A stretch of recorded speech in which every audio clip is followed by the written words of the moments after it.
السلام عليكم ورحمة الله وبركاته. وراك قيمة بدن عذر كان يحن ku daashaday qalbigaadu ma cubmay caro iyo ciil ma ku noolaatay ma waxaad u malaynaysaa carada iyo ciilkaas kugu jiro ee qofka kale u qabto maalin kasta markuu kugu soo laba noqnoqonayo inuu ajir ku socdo ma waxaad u malaynaysaa qofkaasi inuu habaarkaaga waxaad aqrinayso wax ku dhacayo maanta waxaan rabaa in aan kuu sheego wax ka fiican dhageyso bal intaan anigu kuu sheegin xabiibka ayaa ku tilmaamay calayhi salaatu wasalaam walaalka laba message laba fariin baa kugu socda fariin waxay kaaga imanaysaa xagga shaytaanka iyo naftada kaaga imanaysaa fariina waxay kaaga imanaysaa xagga Allah subhanahu wa ta'ala iyo xabiibka salawaatu rabbi wa salaamuhu alayhi haddaan ku horeeyo fariinta kaaga imanaysaa xagga ilaahi khaaliqi adiga ku abuuray waxa weeyaan ilaahi subhanahu wa ta'ala yawm al-qiyamah sida uu yiri Hasan al-Basri idha halat al-umam yawm al-qiyamah markii ummaduhu ay yimaadaan amaam Allah yawm al-qiyamah ee banka qiyaamaha la soo istaago ee la isu yimaado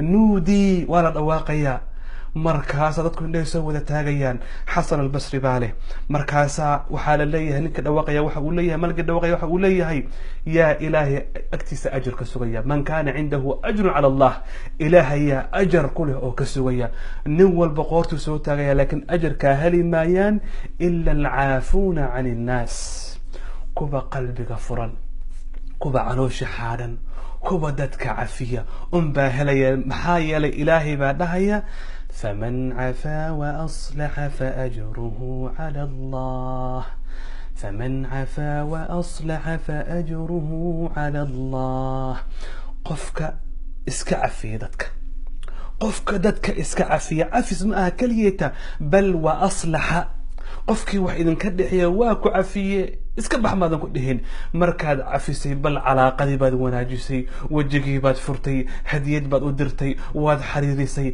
habbaatiisay waad karaamaysay waad kolkoolisay waad qiimaysay bal waad u duceysay waxa tira haduu dhintay ilaahay hebel waa idilmiye ilaahay jannadaada geeb hadduu nool yahayna ilaahay cimri dheer iyo caafimaad ku arsaaq arinta aad leedahay laba faa'iido kugu jirta faa'iidada koobaad waxa weeyaan qalbigaada furmaya عقدات باد كفيو بابيسا waxaad ka caafimaayaysaa waxa qalbigaada ka dhax buuxaya xumaana adiga ku baaba'aya adiga ku madoobaanaya adiga ku hoogaya adaa iskula sheekaysanayo ku waalanaya taa horta waad ka fiyoobaanaysaa tan labaad shaydaan baad ku dilaysaa maxaa yeelay shaydaanku wuxuu horiyaa xaqdiga wuxuu horiyaa carada wuxuu horiyaa xasadka al-ghadab min ash-shaytaan fariintaasi waa fariinta xagga ilaahay kaaga timid amma nabiga calayhi salaatu wasalaam walaalkay dhageyso hooyada aabaha walaalka dadka kugu dhow aad isqoonsanaysaan dadka kugu dhow ayaad kahanaysaa marka qaar dariskaada dugaanka ka soo horjeeda ninka adiinta ka qaatay ka wax kugu leh nabigu wuxuu ka sheekayay nin calayhi salaatu wasalaam xadiiska imaam al-bukhari uu wariyay min xadiis abi hurairah radiyallahu anhu arda nabigu wuxuu ka sheekayay calayhi salaatu wasalaam min rajulan kana qablakum nin waxa jiray dadkii hore ku jiray ilaahay baa malag u soo diray in nafta laga soo qaado malagii markii ninkii uu yimid ayaa malagii baa wuxuu weydiiyay war waxaan ku weydiiyay hal amilta waliga khayr ma samaysay waliga wax ma samaysay markaas ninkii wuxuu yiri may wallahi ma xasuusto malagii baa weydiinaya oo wax ma xasuusta aad samaysay oo yaani malagii baa wuxuu yaabay ninkan wanaag inuu waliga wax ma samaysay wuxuu yiri ma xasuusto bal xasuusta ma xasuusto markaas ninka markii dambe wuxuu yiri wallahi ana adduunyada markaan joogay aniga markaan adduunyada joogay waxaan ahaan jiray ninkan acsada nin waxaan ahaa dadka ma aragtay wax marka iga qaataan ka aan awoodina waan iska cafin jiray ka awoodana waan u dabcin jiray xilli warbu iska keenay jiray ilaahay subhanahu wa ta'ala nabigu waa ka sheekay ninka wuxuu leeyahay sidaas uu jannada ku galiyay dadka uu iska cafinayo ayuu jannada ku galay walaalkay su'aasha aan ku weydiinay waxa waaye hadii aakhir aad janno ku dambaynayso لأنه قفك حدو أدونك متاعب والبكمرو هدد هوق والبكمرتو نبي قوة أساقد الله صلى الله عليه وسلم قفك مركا لكان يوم القيامة وحا لكينا يا بأشد الناس دادك أقول لبك بدنا أدونك لكينا يا مركاسا فيغمس جنة لكينا يا غمسة مركاسا الله صوصا على مركاسا وحليا وليقا لبك وقول دعي مركاسو له لا والله يا رب قط وليقا وحده بيقو مدعين محايا للجنة كاتر تريسا وحصو نمبا حديبا الجنة أتكدن بينيسو وإلهي كجعلانا يو دادك اسكا عفسا محاد كتيتيسا أرنت أقوم بسنة كنت المامي اللي قلت بالكي قالقة حدي إله سبحانه وتعالى كورن قلوب كوسو جيدنايو كورن هدو إله إساق كجعلانايو كورن هدو أمودرنا كجعلان اسمه كدتك عفسو نبي عليه عليه الصلاة والسلام ما نقصت صدقة من مال آد بحصو sadaqa ma nuqsaamiso. qabso marka hore. wamaa zaada allahu cabdan bicafwin ilaa ciza. ilaahay addoon hadduu dadka cafiyo uma ziyaada waxaan cizi ka ahayn rifca, in lagu sarraysiiyo, in haybad ummadda qulubtooda lagu geliyo, in ummadoo dhan ay ku jeclaato, in ummadoo dhan ay ku qalbi xaarnaato. cafiska aad iska cafinayso ayaa waxaa ku jeclaanaya khalaa'iqta oo dhan. maxaa yeelay qof qalbi xaaran baa tahay, miyaadan rifcad rajaynaynin? ilaahay waa asaga ammaanaya ee dhahaya الذين ينفقون في السراء والضراء.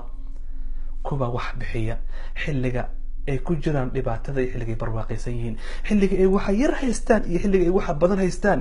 الذين ينفقون في السراء والضراء والكاظمين الغيظ.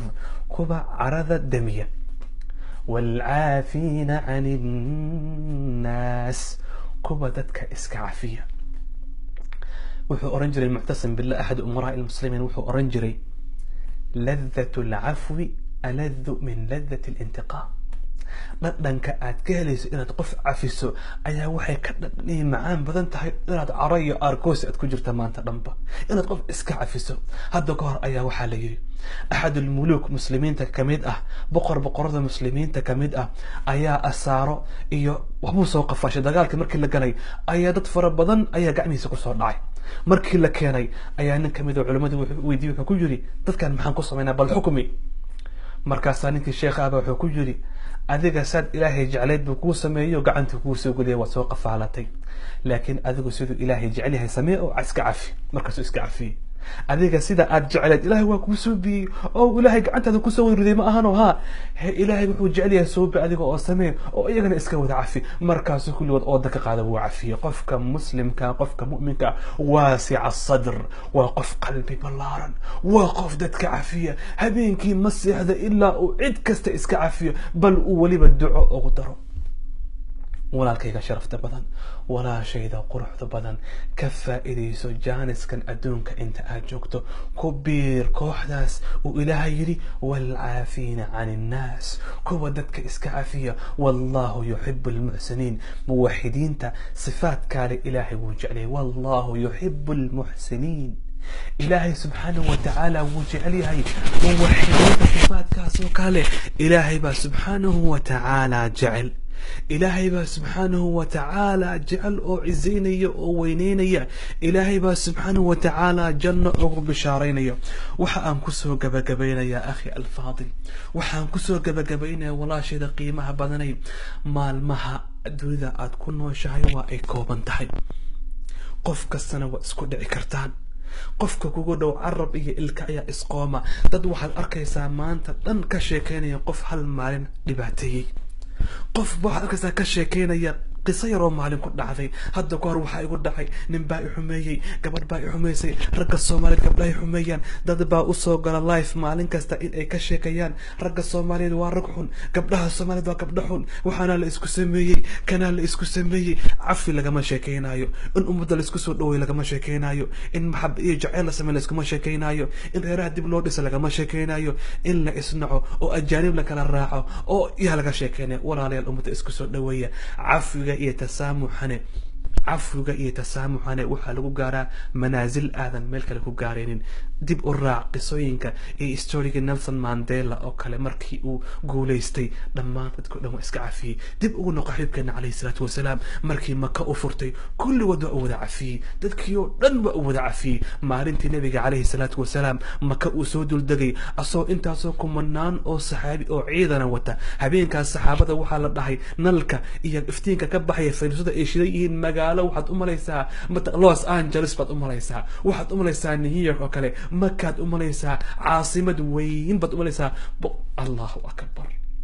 allahu akbar. boqol iyo intaasoo kun oo saxaabi, 10 kun oo saxaabi, nalkay iyo dabkii ay shidanayeen waxaad u malaysaa magaalo weyn. markaasaa midbaa wuxuu yidhi way buu yidhi alyawma yawm almalxama, maantay gacan galeen reer maka maantay gacan galeen, alyawma yawm almalxama. markaas saxaabku wuxuu alayhi salaatu wasalaam bal yawma yawm almarxama, maanta waa maalinta la isku naxariisanayay, maanta la argoosanayay ma aha, bal yawm almarxama, maanta waa maalinta naxariista iyo raxmadda.